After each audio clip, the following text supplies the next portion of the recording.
3 मई को हुई नीट 2026 की परीक्षा में पेपर लीक होने की वजह से एनटीए ने परीक्षा कैंसिल कर दी है और इस परीक्षा की जांच सीबीआई को सौंपी गई है।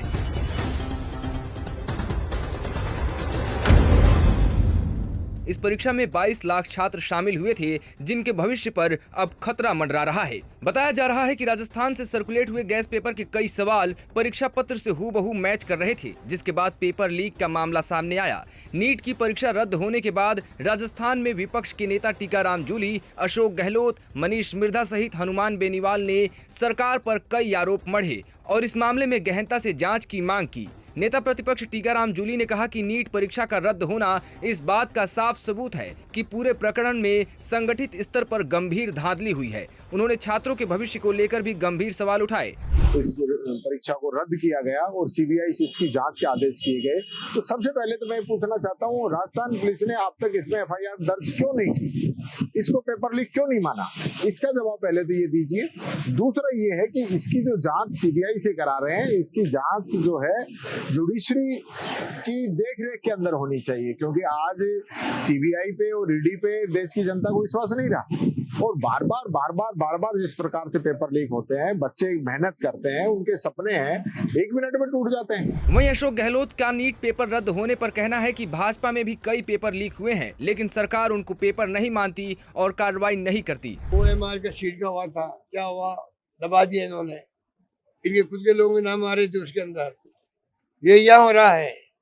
अभी मैंने सुना 30-40 लोगों को इन्होंने अवैध रूप से हिरासत में ले रखा, अवैध रूप से। अरे भाई कार्रवाई करो, उन्होंने बेईमानी करी तो एफआईआर दर्ज करो, कार्रवाई करो, क्यों नहीं करते हैं? जानबूझ के कांग्रेस सरकार को बदनाम करने के, जबकि कांग्रेस ने जो नौकरियां दी थी उस वक्त में जम के हमने नौकरियों के लिए अवसर प्रदान किए थे।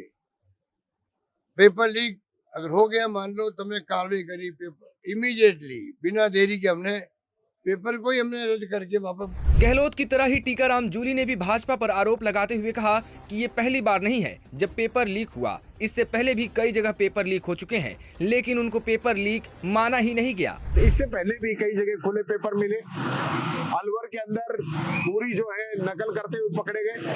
आपने उनको पेपर लीक ही नहीं माना, आपने उन सब मामलों को दबा दिया।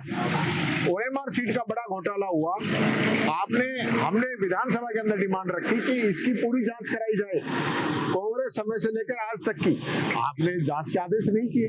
आप इस समय की जांच नहीं कराना चाहते, ओएमआर सीट के अंदर जो लोग हैं उनको बचाना चाहते हैं, तो ये बहुत गंभीर बात है। वहीं हनुमान बेनीवाल ने नीट पेपर लीक पर चिंता जताते हुए कहा कि सरकारों के तमाम दावों के बावजूद भी देश की सबसे बड़ी परीक्षाएं ही सुरक्षित नहीं।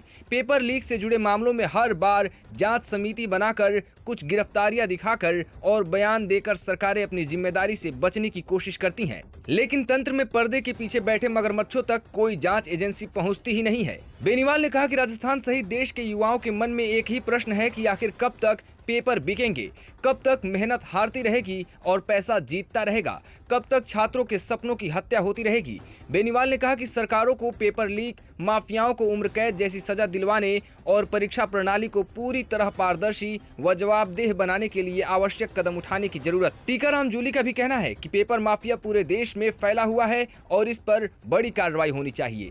भारत सरकार का जो कानून है वो राजस्थान सरकार के कानून से 10% पे ही है, उसको और सख्त करने की जरूरत है। सख्त कानून बने ताकि इस प्रकार की पेपर लीक की घटनाओं पे रोक लगे।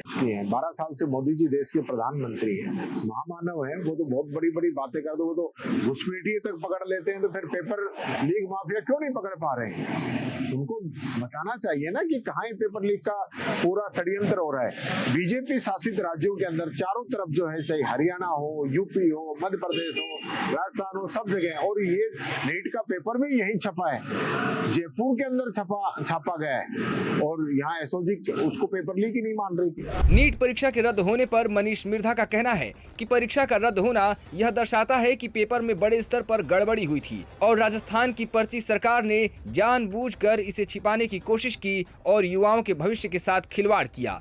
अब नेशनल टेस्टिंग एजेंसी यानी एनटीए ने परीक्षा रद्द कर दी है और इस मामले की जांच सीबीआई को सौंपी गई है। मनीष मिर्धा ने सवाल उठाते हुए सीबीआई से इस मामले में राज्य सरकार की भूमिका की जांच भी करने की मांग की है। साथ ही क्यों और किसके दबाव में इस मामले को छुपाने और दबाने के प्रयास किए गए और क्यों एसओजी ने समय पर एफआईआर नहीं की। सीबीआई जांच पूरी होने के बाद ही पूरा मामला और नीट पेपर लीक के दोषी सामने आएंगे और फिर उन पर कार्रवाई होगी। फिलहाल तो परीक्षा रद्द कर दी गई है और जल्द ही दोबारा परीक्षा का आयोजन होगा।